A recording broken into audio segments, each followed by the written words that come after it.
British lawmakers say negotiations with the EU over Brexit have been lopsided and unfair. And they've been letting Theresa May and Brussels know exactly how they feel. Our Erin McLaughlin looks back at how the EU negotiated its first ever divorce. So we are at an impasse.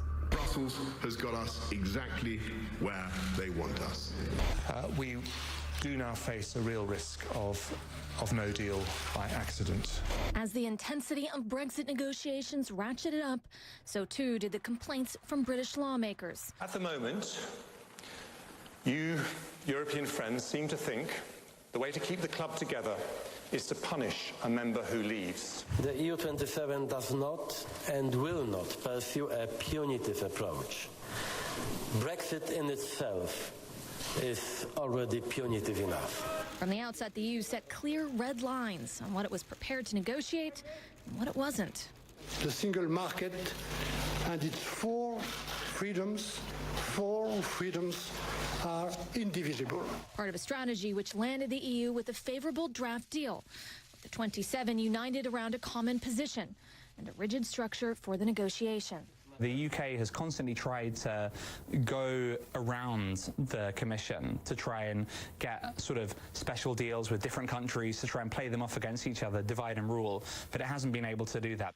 And a relative commitment to transparency. I'd like to show you what we've done. Showing the world exactly what the EU wanted from Brexit and why. Before the UK had even had a position, because it was so early on in Theresa May's premiership, the EU had already published all these documents. So it showed the UK's domestic audience how unprepared it was, and it also forced the UK to respond with its own position. From the outset, it can be argued that the process was rigged in the EU's favor, with Article 50 of the EU treaty allowing only 2 years for negotiation. The UK's primary trump card, when to trigger the process, rushed to satisfy Brexiteers, forcing the UK into time-pressured negotiations. Yes, they've used clever strategies, but they also just have the no deal is just so much worse for the UK than the EU, which kind of puts pressure on the UK to just agree with whatever the EU suggests. But it could all be for naught if the deal fails to get through Westminster and all of this ends in a messy and costly no-deal scenario. So was the EU too successful?